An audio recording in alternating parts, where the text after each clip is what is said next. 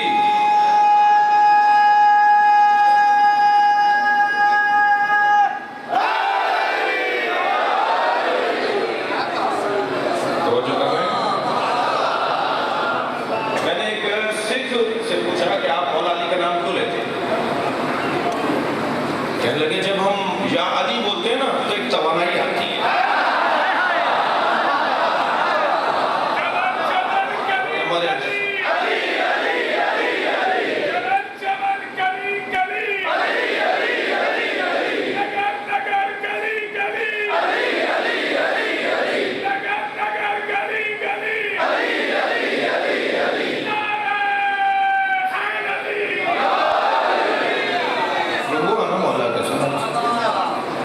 اہل بیت کے ساتھ ہوا نا کہ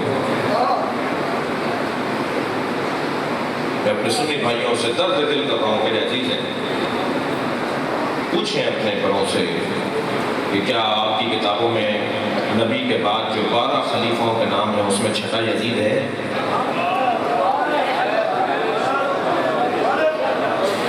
ہر مذہب کی کتابیں اس مذہب کی ترجمان ہوتی ہیں، لکھا ہوا یا نام نہیں؟ نبی کے بعد نبی کے جانشینوں میں یزید تو ہو، حسین نہ ہو۔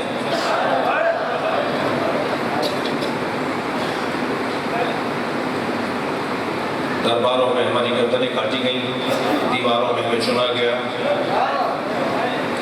ہمارے ساتھ جو ظلم و زیادتی اس ملک میں ہوئی پوری دنیا میں ہوئی۔ آج امارات کے اندر ہمارے ساتھ کیا ہو رہا ہے، سعودی عرب میں ہمارے ساتھ کیا ہو رہا ہے، لوگوں کو نکالا جا رہا ہے صرف نام کی بنیاد پر۔ اور پاکستان کا تو حسن ہے، یہاں کا سنی کی جو نام رکھا ہے وہ اہل بیت سے محبت کا عکاس ہوتا ہے۔ یہاں پہ سنی کے نام بھی وہی نام ہوتے ہیں جو اہل بیت کے چاہنے والوں کے نام ہونے چاہیے۔ سنی بھی تو اہل بیت کا چاہنے والا ہے، بلکہ بعض اوقات تو ہمیں اہل سنت کی حقیقت جب نظر آتی ہے تو ہم احساس کرتے ہیں کہ بعض چیزوں میں ہم کمزور ہیں، اہل سنت زیادہ مضبوط ہے بعض چیزوں میں۔ یہاں کا سنی بھی نام اچھا وہاں وہ لوگ سمجھتے ہیں یہ سارے شیعہ ہیں، لہٰذا انہیں بھی سنیوں کو بھی نکالا جا رہا ہے، صرف اہل بیت کے نام ہیں۔ جنہیں سمجھ میں نہیں آتا نا ماضی میں ایسا ہوا ہوگا، انہیں اب تو سمجھ میں آنا چاہیے نا کہ جب اب ہو رہا ہے تو ماضی میں کیا ہو رہا ہوگا۔ بہت ظلم ہوا ہے اہل بیت کے چاہنے والوں کے ساتھ۔ یہ جو کاروان یہاں تک پہنچا ہے، آج اس وقت شاید آپ کئی ہزار کی تعداد میں مجلس میں ہیں، باہر سارا روڈ بھرا ہوا ہے، خواتین کی تعداد ہزاروں کی تعداد میں دونوں تینوں طرف خواتین ہیں، اتنی بڑی تعداد میں لوگ ہیں۔ یہ ایک مجلس ہے اور پورے پاکستان میں امام کی روانگی کی مجلسیں ہو رہی ہیں، اتنی بڑی تعداد میں جو آج آپ جمع بیٹھے ہیں، اس کے پیچھے ایک ہسٹری ہے۔ اور یقین جانیے میں بڑے اطمینان سے کہہ دیتا ہوں، آج اگر مولانا طارق جمیل گلدستہ اہل بیت کے نام سے اہل بیت کی عظمت کی پر کتاب لکھ رہے ہیں، آج اگر میڈیا پر اور مختلف جگہوں پر اہل بیت کی عظمت کا بیان ہمارے بھائی علماء کی زبان سے جاری ہو رہا ہے، اس میں ایک بڑا سبب آپ کی عزاداری ہے، آپ نے متوجہ کیا ہے۔ آپ عزادار حسین کی طرف متوجہ کرنے میں اذان کا کام کرتے ہیں، جیسے اذان متوجہ کرتی ہے نا نماز ہو رہی ہے، نماز کا ٹائم ہو گیا ہے، ایسے ہی ماتم متوجہ کرتا ہے کہ حسین کوئی ہے، اور آپ کا ماتم لوگوں کو راغب کرتا ہے امام حسین کی طرف، اہل بیت کی طرف۔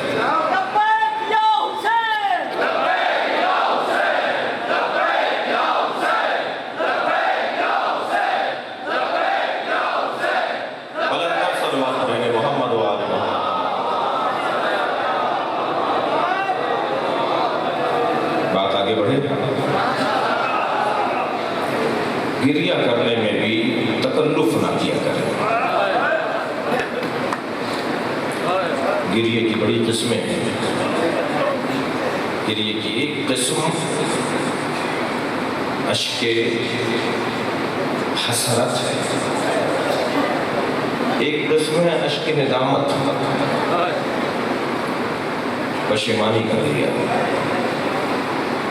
اور ایک قسم ہے اشک حسرت، کاش ہم کربلا میں ہوتے۔ اور آج اس لیے روتے ہیں کہ ابھی ایک حسین باقی ہے، کہیں اس کو تنہا نہ کر دیا جائے، اس کا ہم بھرپور ساتھ دیں، اسے تنہا نہ رہنے دیں، وہ پوری دنیا میں اللہ کے نظام کو نافذ کرے، عدل و انصاف سے زمین کو پر کرے، ظلم و جور سے زمین کو خالی واری کرے۔ ایک حسین ابھی زندہ ہے، اور جب اس حسین کی شہادت ہوگی تو امام حسین ہی ان کی نماز جنازہ پڑھائیں گے۔ یہ وہ عقیدہ ہے جسے رجعت کا عقیدہ کہتے ہیں، کہ پوری دنیا پر امام حسین کی حکومت ہوگی۔ دقت چاہوں گا عزیزو، گریہ کرنے میں تکلف نہ کریں، اور جب مجلس میں بیٹھیں تو اپنی آوازوں کو آزاد رکھیں۔ اگر ہمارے بھائیوں کی فلاں شخصیت رونے والوں کو کوڑے مارتی تھیں، رونے والوں کو منع کرتی تھیں، رونے نہیں دیتی تھیں، تو فلاں شخصیت سے کسی طور میرے امام، میرے ائمہ، ہمارے ائمہ کم نہیں ہیں، بلکہ عظمت، تقویٰ، پرہیزگاری، قربانی، اہل بیت کی نسبت، نبی سے نسبت کی بنیاد پر سب سے افضل ہے۔ اگر کسی نے رونے سے روکا ہے نا تو میرے چھٹے امام نے رونے کا حکم دیا ہے۔ میں سمجھا رہا ہوں اپنے بھائیوں کو، اگر کسی نے رونے سے روکا ہے تو میرے 8ویں امام نے رونے کا حکم دیا ہے۔ یا بڑا شبیب، جب تمہیں غم دنیا گھیر لے تو دنیا کے غم میں نہ رونا، اپنے دل کو مطمئن کرنے کے لیے حسین پر رونا۔ پوچھنے لگے، اے فرزند شبیب، تم کربلا گئے ہو؟ کہا مولا نہیں، کربلا نہیں گیا۔ حضرت نے فرمایا ہمارے چاہنے والوں کی نشانی ہے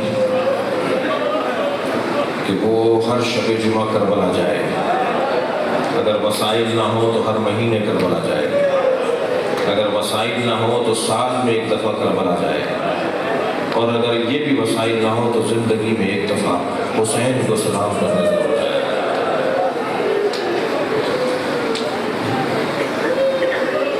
لہذا صاحبان ثروت لوگوں سے میں کہوں گا، پیسے والے لوگوں سے کہوں گا کہ ڈھونڈا کریں اس ٹھیلے لگانے والے کو، اس ٹھیا لگانے والے کو، اس ریڑھی لگانے والے کو کہ جو کربلا نہیں جا سکتا، پیسے نہیں ہیں۔ ہر سال ایک پیسے والا آدمی ایک ایسے آدمی کو ڈھونڈ کے کربلا بھیجے۔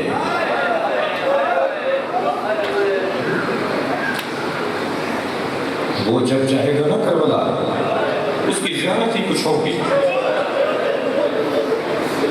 مجھے کربلا میں ایک زائر ملا، مجھے کہنا آپ پوچھیں گے مجھ سے کہ میں کرتا کیا ہوں؟ میں نے کہا بتاؤ کیا لگا؟ میں چھپڑی اٹھا کے چھولے بیچتا ہوں، 20 سال میں نے پیسے جمع کر کے کربلا آیا، اجروں کو مدد پڑا۔